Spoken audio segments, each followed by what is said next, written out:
একদল ফেরেশতা আল্লাহর নবীর কাছে আগমন করলেন। আল্লাহর নবী তখন ঘুমায়। নবীজি ঘরের মধ্যে ঘুমাইতেছে, একদল ফেরেশতা নবীর সামনে আসছে। এখন আপনাদের প্রশ্ন, হুজুর নবীজি ঘুমাইলে আমরা এই হাদিস জানলাম কেমনে? নবী তো ঘুমাই রয়েছে, তো ফেরেশতা যে আসছে নবী এই কথা আমগরে কেমনে জানাইলেন? পুরো হাদিস শুনলে বুঝতে পারবেন। নবী তো ঘুমাই রয়েছে, তাও আবার যেন কিতাব না, বুখারী শরীফের বর্ণনা। রাসূল সাল্লাল্লাহু আলাইহি সাল্লাম ঘুমিয়ে আছে, ফেরেশতারা আসছে। এক ফেরেশতা বলতেছে ইন্নাহু নাঈম, উনি তো ঘুমায়। আরেক ফেরেশতা কয় ইন্নাল আইনা নাঈমা ওয়াল কলবা ইয়াকযান, ওনার চোখ ঘুমায়, অন্তর ঘুমায় না। ওনার চোখ ঘুমায়, তাহলে বুঝাইছে হাদিস কিভাবে জানছি আমরা? ওনার তো অন্তর ঘুমায় না, চোখ ঘুমায়। এজন্য যদি কেউ আজকে সকালে কোন একটা কিতাবের মধ্যে পড়েন নবীজি সাল্লাল্লাহু আলাইহি সাল্লাম ঘুম থেকে উঠেই ওযু ছাড়া নামাজ পড়ছে, আমিও পড়বো, এটা পাবেন হাদিসে, সহিহ হাদিসের মধ্যে পাবেন যে নবী সাল্লাল্লাহু আলাইহি সাল্লাম ঘুম থেকে উঠছে, উঠা ওযু ছাড়া নামাজ পড়ছে, এটা সহিহ হাদিসে পাবেন। এখন কেউ এই সহিহ হাদিসটা পাওয়ার পরে চিন্তা করলেন আজকে ইমাম সাহেবের ধর্ম দ্বারা, তো শীতকাল, প্রচন্ড শীতকাল, মসজিদে আসছে। আসার পর ইমাম সাহেব আয়েশা বলতেছে হুজুর শীতকালে ওযু তো না করলেও চলে। তো হুজুরকে কেন? আজকে হাদিসে পাইলাম নবীজি সাল্লাল্লাহু আলাইহি সাল্লাম ঘুম থেকে উঠা, লাগবে না, কিচ্ছু লাগবে না, চুপচাপ থাকেন, নবীজি সাল্লাল্লাহু আলাইহি সাল্লাম ঘুম থেকে উঠা ওযু ছাড়া নামাজ পড়ছে, তাই শীতকালে একটু ওযু না করলে কি হয়? হুজুর কয় এটা আপনি কি বললেন? আমি তো বুখারী শরীফ পড়াই 20 বছর, আপনি আমারে হঠাৎ সেই হাদিস বললেন। পড়ান কিন্তু বুঝেন নাই হাদিস, হাদিস বুঝেন নাই। পরে হুজুর বলল বাবা আমি তো হাদিস বুঝছি। কয় কি? তো আমার ঘুম আর নবীজির ঘুম, আপনার ঘুম আর নবীজির ঘুম এক না। আমি আপনি যখন ঘুমাই আমাদের চোখ ঘুমায়, অন্তর ঘুমায়। নবী যখন ঘুমায় শুধু চোখ ঘুমায়, অন্তর ঘুমায় না। এই জন্য নবীর ওযু আছে না নাই ঘুম থেকে উঠলে নবী বুঝতে পারে, কিন্তু আমি আর আপনি যেহেতু ঘুমাইলে আমাদের চোখও ঘুমায়, অন্তরও ঘুমায়, তাই আমরা উঠার পর জানি না ওযু আছে না নাই, তাই আমাদের ওযু করতেই হবে। আর নবী ঘুম থেকে উঠার পর বুঝতে পারে ওনার ওযু আছে না নাই। ওযু না থাকলে ওনার ওযুর প্রয়োজন হয়, আর ওযু থাকলে ওনার ওযুর প্রয়োজন হয় না। ওই মাসালা আমার আপনার জীবনে ফিট করলে হবে না। চিন্তা করছেন নি হুজুরের গিয়ে ভুল ধরতে চেয়েছিল? রাসূল আকরাম সাল্লাল্লাহু আলাইহি সাল্লাম ঘুমিয়ে আছেন। তো এক ফেরেশতা কয় উনি ঘুমায়, আরেক ফেরেশতা কয় না ওনার চোখ ঘুমায়, অন্তর ঘুমায় না। ফেরেশতারা বললেন ইদরিবু লাহু মাসালা ইন্না লিসাহিবিকুম হাযা মাসালান ফাদরিবু লাহু মাসালা। যেই নবী ঘুমায় তার একটা দৃষ্টান্ত আছে, তার দৃষ্টান্ত তোমরা বর্ণনা দাও। ফেরেশতাদের মধ্যে একজন বললেন তিনি তো ঘুমায়, আরেক ফেরেশতা কয় তিনি ঘুমায় না, তার চোখ ঘুমায়, তার অন্তর ঘুমায় না। এবার তারা দৃষ্টান্তটা বর্ণনা দিয়েছেন, এই দৃষ্টান্তটা সবার মুখস্থ করা লাগবে, আপনারা মুখস্থ করবেন। আগামীকাল চা স্টলে বৈশা গীবত শেখায়ত না কইরা এই দৃষ্টান্ত একজন আরেকজনে বলবেন, পারবেন তো ইনশাআল্লাহ? দাওয়াত ও তাবলীগে যারা গাছতের আদব বলেন, এই আপনি গাছতের আদব এটা বলবেন।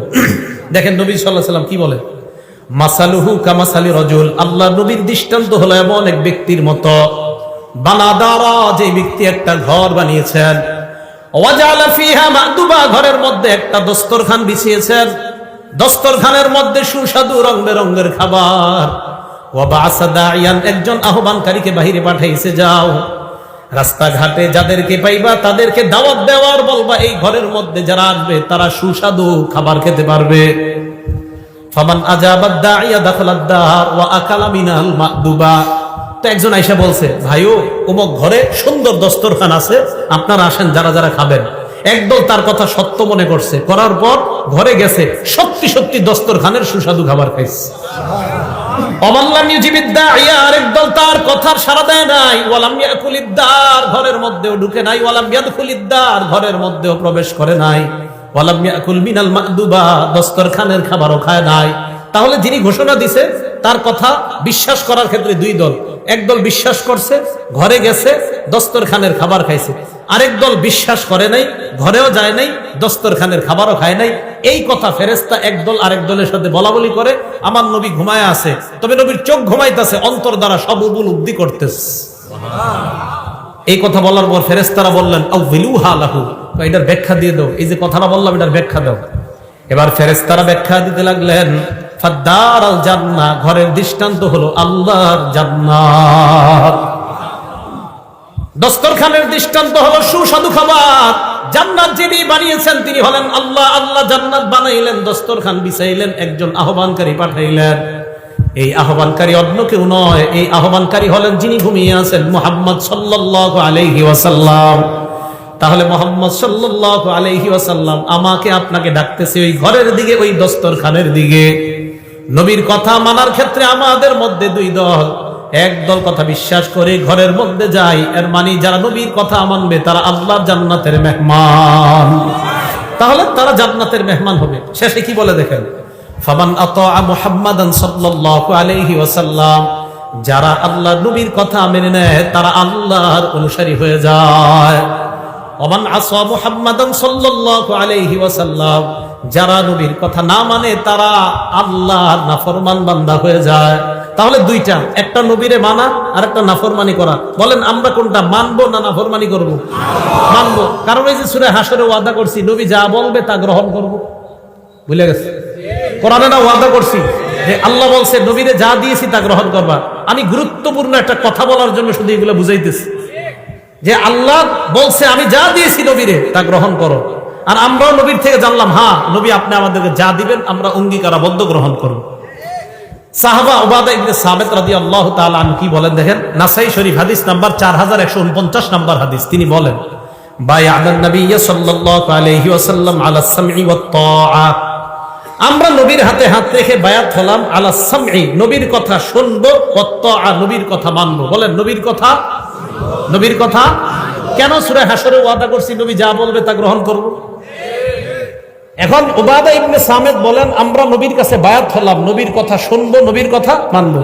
কোন ক্ষেত্রে দেখেন কি বলে, ফিল ইউসরি ওয়াল উসরি, আমার অনুকূলে হলেও নবীর কথা মানবো, আমার প্রতিকূলে হলেও নবীর কথা মানবো। মানে আমার পক্ষে গেলেও মানবো, আমার বিপক্ষে গেলেও মানবো, কারণ কথাটা আমার নবীর। ওয়াল মানশাতি ওয়াল মুকরাহ, মানশাত মানে সুখেও মানবো, মুকরাহ মানে দুঃখেও মানবো। তাহলে সুখের সময় আমার নবীকে মানবো, দুঃখের সময় নবীকে মানবো।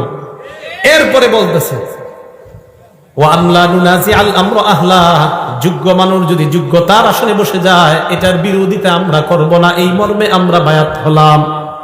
আর যদি অযোগ্য ব্যক্তি যোগ্যতার আসনে বসে যায় এটার বিরোধিতা করা ফরজ হয়ে যায়। এটা এই মর্মে বায়াত হয়েছে সাহাবারা। আর কি ওয়ান্নাকুমা বিল হক্কি হাইসু লা নাখাফু ফিল্লাহি লাউমাতা লাইম, হক কথা বলতে কখনো আমরা কাউকে ভয় করব না, এই মর্মে নবীর কাছে আমরা বায়াত হলাম। তাহলে নবীর কাছে আমরা বায়াত হলাম, নবী যা বলবে তা শুনবো এবং মানবো। কেন? সূরা হাশরে আমরা ওয়াদা করলাম, আল্লাহ বলছেন আমার নবীকে যা দিলাম তোমরা তা গ্রহণ করো। এখন নবী আমাদেরকে কি নিষেধ করছে আর কি আদেশ করছে দেখেন তো একটু।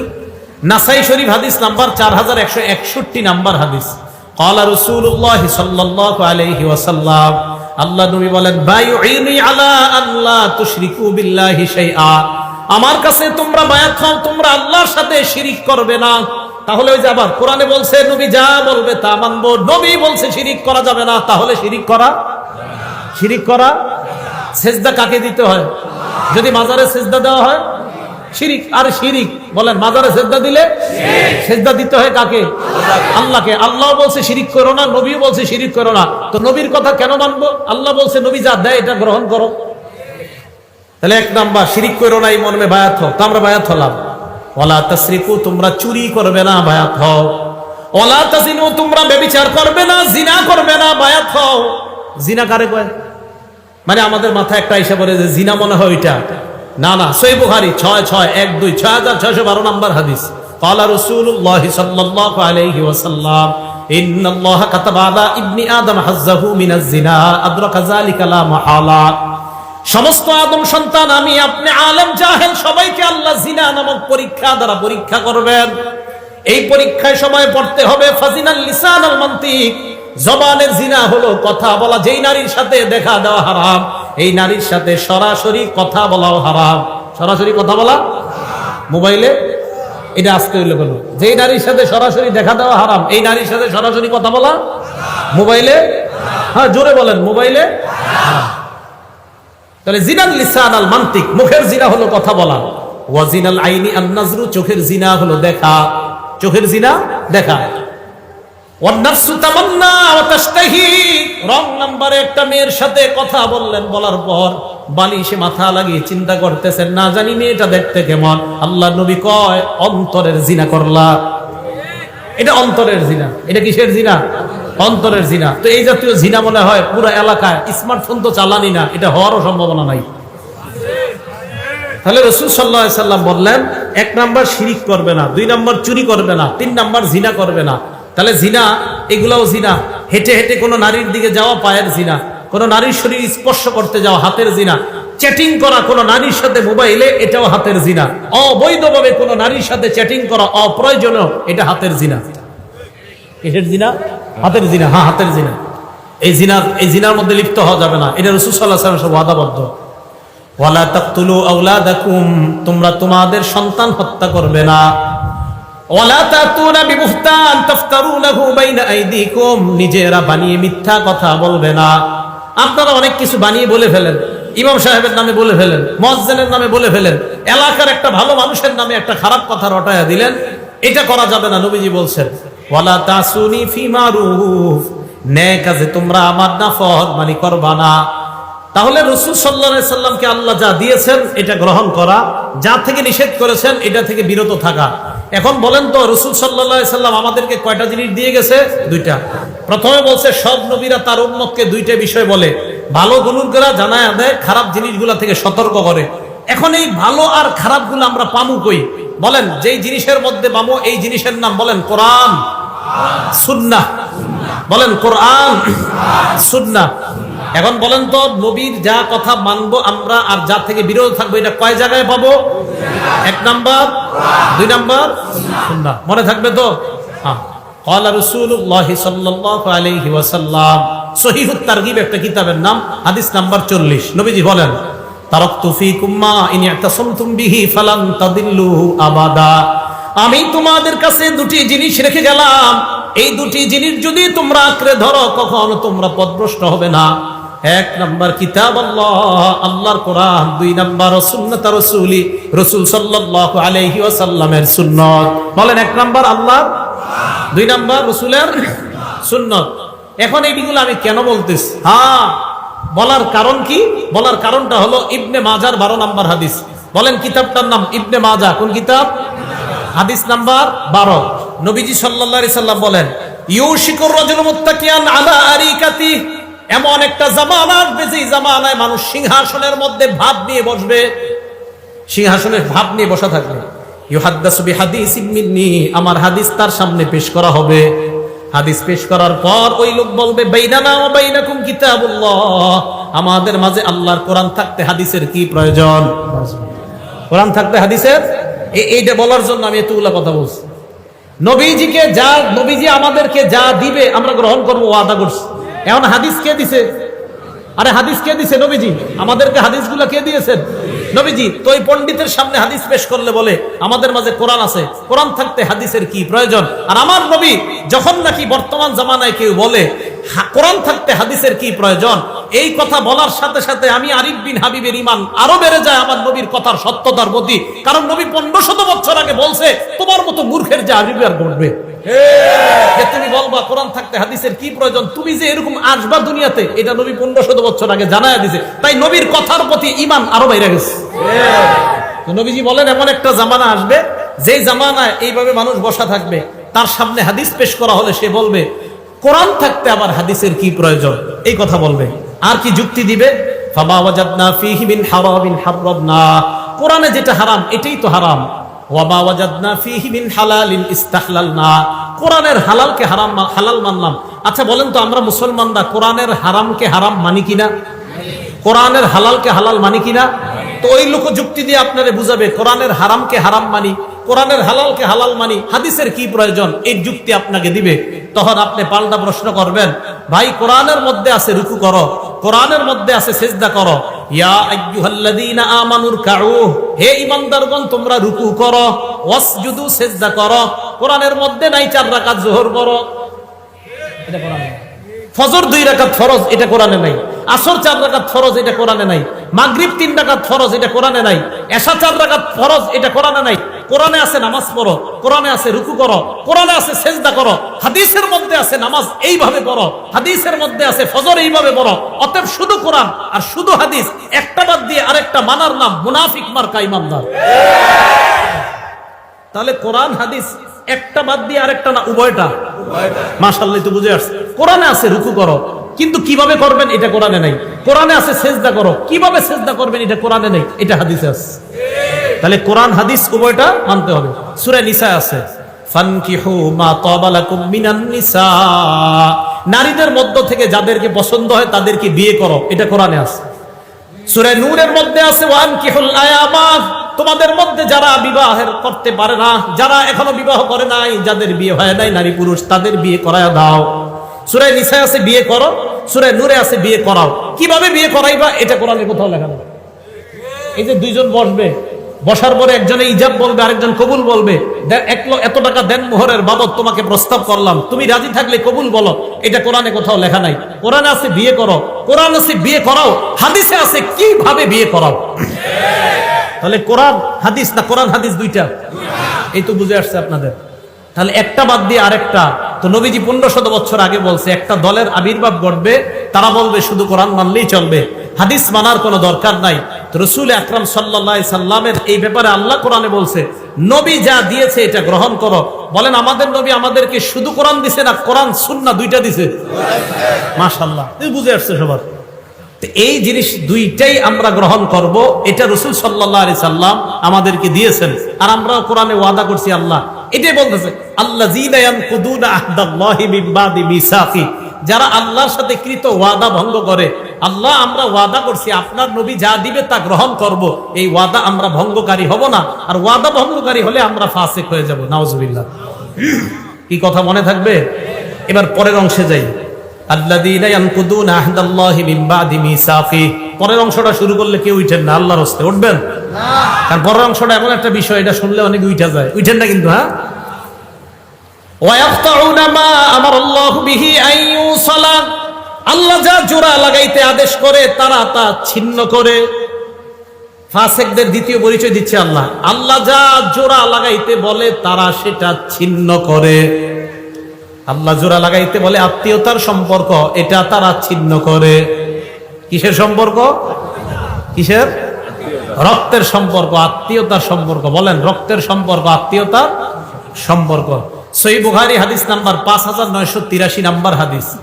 এক ব্যক্তি রাসূল আকরাম সাল্লাল্লাহু আলাইহি সাল্লামের কাছে আসছে, আসে বলে আখবিরনি বিআমালিন ইউদখিলুনিল জান্নাহ, ইয়া রাসূলুল্লাহ এমন কিছু আমল আমাকে বলেন যে আমলটা করলে আমি আল্লাহর জান্নাতের মেহমান হয়ে যাব। এই প্রশ্ন করার পর সাহাবারা বললেন ফাকালাল কওম মালাহ মালাহ, সাহাবারা বললেন এই লোকটার কি হইল, এই লোকটার কি হইল, কি প্রশ্ন করে, এমন আমল বলেন যে আমল করলেই জান্নাতে যাব, লোকটার কি হলো? নবীজি বলে আরে থামো, অরবুল মালাহ, লোকটার প্রয়োজনীয়তা আছে তাই জিজ্ঞাসা করছে। নবী বললেন 4 আমল করবা, মরলেই জান্নাতি হবা। কয় আমল? 1, তা'বুদুল্লাহ লা তুশরিকু বিহি শাইআ, শিরিক মুক্ত ইবাদত করবা। কি মুক্ত ইবাদত? শিরিক। উলামায়ে হযরতদের কাছে আবদার করব, মানুষের পায়ে ধরে ধরে বুঝান ভাই শিরিক করেন না। আমাদের হাজারো মুসলমানরা নামাজ পড়ে 5 ওয়াক্ত, কিন্তু সে যে শিরিক করে সে জানেও না। বিভিন্ন দিন আসলে, বিভিন্ন মাস আসলে, বিশেষ করে রজব মাস আসলে, কোন মাস? আরে কোন মাস? সামনে তো পদ্মা ব্রিজ না, তো পদ্মার এই পাশে কিছুটা গ্রান আছে, আর ওই পাশে তো মাশাআল্লাহ কঠিন গ্রান। গ্রান মানে গন্ধ, বেদাতের গন্ধ। বেদাতের তো গ্রান হয় না, গন্ধ। কি হয়? গন্ধ। তো দেখেন 1 নাম্বার তা'বুদুল্লাহ, আল্লাহর ইবাদত করবা, শিরিক করা যাবে না। 2 নাম্বার তুকিমুস সালাত, সালাত কায়েম করবা। 3 নাম্বার তুতিজ যাকাত, যাকাত আদায় করবা। 4 নাম্বার তাসিলুর রহিম, আত্মীয়তার সম্পর্ক জোড়া লাগাইবা, রক্তের সম্পর্ক জোড়া লাগাইবা। মারা যাইবা, আল্লাহ পাক তোমাকে জান্নাতের মেহমান বানায়া দিবেন। তাহলে 4 নাম্বার রক্তের সম্পর্ক, 4 নাম্বার আত্মীয়তার সম্পর্ক, এটা আল্লাহ আদেশ করছে জোড়া লাগাইতে, এটা ছিন্ন করার আদেশ করে নাই। সহিহ বুখারী হাদিস নাম্বার 5984 নাম্বার হাদিস। এই হাদিসের মধ্যে আসছে ক্বালা রাসূলুল্লাহ সাল্লাল্লাহু আলাইহি ওয়াসাল্লাম লা ইয়াদখুলুল জান্নাতা কাতিউন, আত্মীয়তার সম্পর্ক ছিন্নকারী জান্নাতে প্রবেশ করবে না। রক্তের সম্পর্ক ছিন্নকারী জান্নাতে প্রবেশ করবে না। ঢাকা 10 তলা বাড়ি করছে, তার বোন ঈদের দিন মানুষের কাছে গোশতের জন্য বসে থাকতে হয়, তার আপন বোন অন্যের কাছে খাদ্যের জন্য বসে থাকতে হয়। ঢাকা বাড়ি আছে 5 তলা 6 তলা, ভাইয়ের বোন অন্যের দাঁড়ে দাঁড়ে গিয়ে হাত পাততে হয়। আল্লাহ পাক রব্বুল আলামিন বলছে সম্পর্ক জোড়া লাগাও, রক্তের সম্পর্ক জোড়া লাগাও, এটা ছিন্ন করে যারা, তারা ফাসিক। সহিহ বুখারী হাদিস নাম্বার 5985 নাম্বার হাদিস। ক্বালা রাসূলুল্লাহ সাল্লাল্লাহু আলাইহি ওয়াসাল্লাম, আল্লাহ নবী বলেন, মান সাররাহু, যেই ব্যক্তি এটা পছন্দ করে, আইয়ুব সাতালাহু ফি রিজকিহি, কোন ব্যক্তি যদি চায় তার রিজিকের মধ্যে বরকত হোক, রিজিকে বরকত সবাই চান। 2 নাম্বার, ওয়ায়ুনসালাহু ফি ইসরিহি বা আসরিহি, কেউ যদি চায় তার হায়াতে বরকত। বলেন কয় জিনিসে বরকত? রিজিকে, হায়াতে। বলেন রিজিকে। যদি এই 2 জিনিসে কেউ বরকত চায়, নবী বলেন ফালইয়াসিল রহিমা, সে যেন রক্তের সম্পর্ক জোড়া লাগায়, আল্লাহ তার রিজিকে এবং হায়াতে বরকত দান করবেন। বলেন রিজিক আর হায়াতে বরকত দানের কয় উপায়? মানে না, উপায় একটা। রিজিক আর হায়াতে বরকত হবে একটা আমল করলে, রিজিক আর হায়াতে ভরপুর বেশি বরকত হবে একটা আমল করলে, সেটা হলো রক্তের সম্পর্ক জোড়া লাগাইলে। রক্তের সম্পর্ক জোড়া লাগাইলে রিজিকে বরকত হবে, হায়াতে বরকত হবে। এটা আজীব হাদিস শুনেন, সহিহ বুখারী হাদিস নাম্বার 5987 নাম্বার হাদিস। ইন্নাল্লাহা খালাকাল খালক, আল্লাহ সৃষ্টি বানাইলেন, আসমান জমিন বানাইলেন। বানানোর পর হাত্তা ইদা ফারাগা মিনাল খালকি, আল্লাহ যখন সৃষ্টি থেকে অবসর হলেন, দেখেন কি কামাতির রহিম, রক্তের সম্পর্কটা আল্লাহর সামনে দাঁড়ায় গেছে। আরে আমি আপনারা কিন্তু সম্পর্কটা এটা কেমনে দাঁড়াইছে আল্লাহ জানে, দাঁড়াইছে। দাঁড়ানোর পর আল্লাহকে বললেন, আল্লাহ হাযা মাকামুল আইজি বিকা মিনাল কাতিআ, আল্লাহ রক্তের সম্পর্ক যারা ছিন্ন করে তাদের থেকে পানা চাওয়ার আপনিই তো শ্রেষ্ঠ জায়গা, তাই আমি আপনার সামনে দাঁড়াইলাম। আল্লাহ বললেন, আমা তারদাইনা আন আসিলা মান ওয়াসালা, তুমি কি সন্তুষ্ট না যারা তোমাকে রক্ষা করবে? আমি ওয়াদা করলাম, আমি আল্লাহ তাদেরকে রক্ষা করার ওয়াদা করলাম। রক্তের সম্পর্ককে আল্লাহ বললেন, ভাই ভাইকে যদি সম্পর্ক রক্ষা করে, ভাই বোনের সম্পর্ক যদি রক্ষা হয়, রক্ত আর আত্মীয়তার বন্ধন যদি রক্ষা হয়, আমি আল্লাহ ওই ব্যক্তিকে রক্ষা করব। এরপর একটা কি কইছে, ওয়া আক্তা মান কাতাআক, তোমাকে যারা ছিন্ন করবে আমি আল্লাহ তাকে ছিন্ন করব। আত্মীয়তার সম্পর্ক যে ছিন্ন করবে আমি তাকে ছিন্ন করব। আল্লাহ আমাদের সকলকে আত্মীয়তার সম্পর্ক জোড়া লাগানোর তৌফিক দান করেন। অনেকে প্রশ্ন করে, হুজুর আমার আত্মীয় যদি আমার সাথে খারাপ ব্যবহার করে আমি কি করব? করে না? জবাব আসতেছে, আগে শোনেন। সহিহ বুখারী হাদিস নাম্বার 5990 নাম্বার হাদিস। ক্বালা রাসূলুল্লাহ সাল্লাল্লাহু আলাইহি ওয়াসাল্লাম, আল্লাহ নবী বলেন, ওয়ালাকিন লাহুম রাহিমুন আবুল্লু বিবালালিহা, নবীজি বলেন আত্মীয়তার সম্পর্কে আর একটা রস আছে। আত্মীয়তার সম্পর্কের যে রস, এই রসের মাধ্যমে আত্মীয়তার সম্পর্ককে আমি প্রাণবন্ত করে রাখি, সজীব করে রাখি। রক্তের সম্পর্ককে আমি সজীব করে রাখি, প্রাণবন্ত করে রাখি সবসময়। এবার প্রশ্নের উত্তর নেন। যারা বলেন, হুজুর আমার বোন তো আমার সাথে কথা বলে না, আমার ভাই আমার সাথে কথা বলে না, আসেনি এই অভিযোগ। হ্যাঁ, এখন তাদের অভিযোগের জবাব নবীজি দিয়ে দিছে, আমি কি দিব? সহিহ বুখারী হাদিস নাম্বার 5991 নাম্বার হাদিস। ক্বালা রাসূলুল্লাহ সাল্লাল্লাহু আলাইহি ওয়াসাল্লাম, আল্লাহ নবী বলেন, লাইসাল ওয়াসিলু বিল মুকাফি, কয় শুধুমাত্র আমি আমার ভাইয়ের সাথে সম্পর্ক জোড়া লাগাইলাম এটার নামে আত্মীয়তার সম্পর্ক রক্ষাকারী এমন না। এটা তো আত্মীয়তার সম্পর্ক রক্ষা হচ্ছেই। নবীজি বলেন, প্রকৃত আত্মীয়তার সম্পর্ক রক্ষাকারী ওই ব্যক্তি, ওয়ালাকিনিল ওয়াসিলুল্লাযী ইযা কুতিআত রাহিমুহু ওয়াসালাহা, নবী বলেন প্রকৃত আত্মীয়তার সম্পর্ক রক্ষাকারী ওই ব্যক্তি, যখন আত্মীয়তার সম্পর্ক কেউ ছিন্ন করে ওই ব্যক্তি আগে বেড়ে সেটাকে রক্ষা করে। আপনার বোন আপনার সাথে কথা বলে না, বাস না বলুক, আপনি আত্মীয়তার সম্পর্ক রক্ষা করেন। আমি আপনাদেরকে একটা বাংলা বলে যাই, আপনি দেখবেন আপনার ভাইয়েরা বোনেরা আপনারে ঠকাইতেছে, আপনি বুঝতেছেন, এরপরেও আপনি তাদের সাথে সুন্দর সম্পর্ক রাখতেছেন কেন? যে নবী বলছে আত্মীয়তার সম্পর্ক ঠিক রাখতে। আপনি দেখবেন 2, 4, 5, 10 মাস পরে আপনি খোঁজ নিয়ে দেখবেন তাদের সবার চাইতে আপনি ভালো আছেন। দেখেন, যদিও আপনি বাহ্যিকভাবে দেখতে একটু হেরে যাচ্ছেন, বাহ্যিকভাবে আপনি একটু ফেল হয়ে যাইতেছেন, তাদের চেয়ে দেখা যাচ্ছে আল্লাহ আপনাকে ভালো রাখবে, এই কথা মনে রাখেন। তাহলে আত্মীয়তার সম্পর্ক এটাকে বলা হয় প্রকৃত, যে কেউ যদি ছিন্ন করে তার সাথে সম্পর্ক রক্ষা করা। আর আত্মীয়তার সম্পর্ক ছিন্ন করা মানে ফাসিক হওয়া, আত্মীয়তার সম্পর্ক ছিন্ন করা মানে জাহান্নামে যাওয়া। আল্লাহ হেফাজত করেন। মুসলিম শরীফের হাদিস, জান্নাতুল ফেরদাউসের উপরে হলো আরশ। সুবহানাল্লাহ। হাদিসে আসছে আল ফিরদাউস আলা জান্নাত, জান্নাতুল ফেরদাউস হলো জান্নাতের সবচেয়ে উঁচু জায়গাটা। এই হাদিসের মধ্যে নবী বলেন, ওয়ামিন ফাওকিহা আল আরশ, জান্নাতুল ফেরদাউসের উপরে হলো আরশ। এবার মুসলিম শরীফের হাদিস শুনেন, আর রহিমু মুআল্লাকাতুন বিল আরশ, রক্তের সম্পর্কটা এই এখনো আরশের সাথে ঝুলে রয়েছে।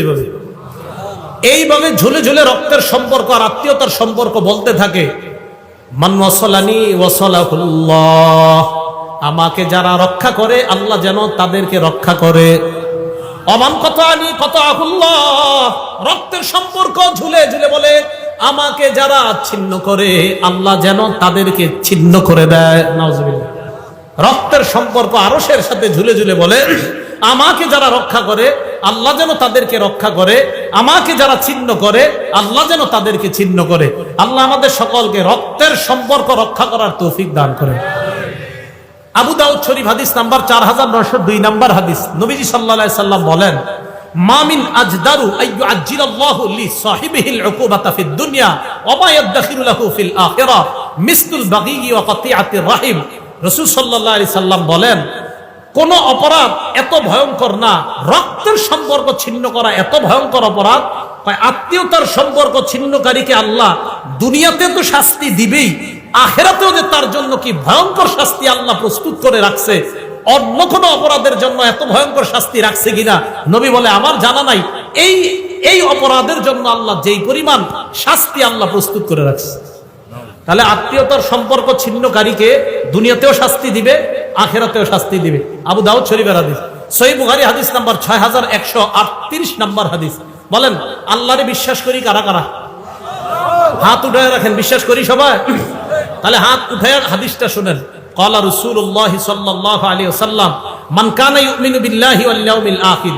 রাসূল সাল্লাল্লাহু আলাইহি ওয়াসাল্লাম বলে, যে আল্লাহ বিশ্বাস করে, করি তো, এবং আখিরাত বিশ্বাস করে, করি, ফালইয়াসিল রহিমা, সে যেন আত্মীয়তার সম্পর্ক রক্ষা করে। হাত উঠায় রাখেন।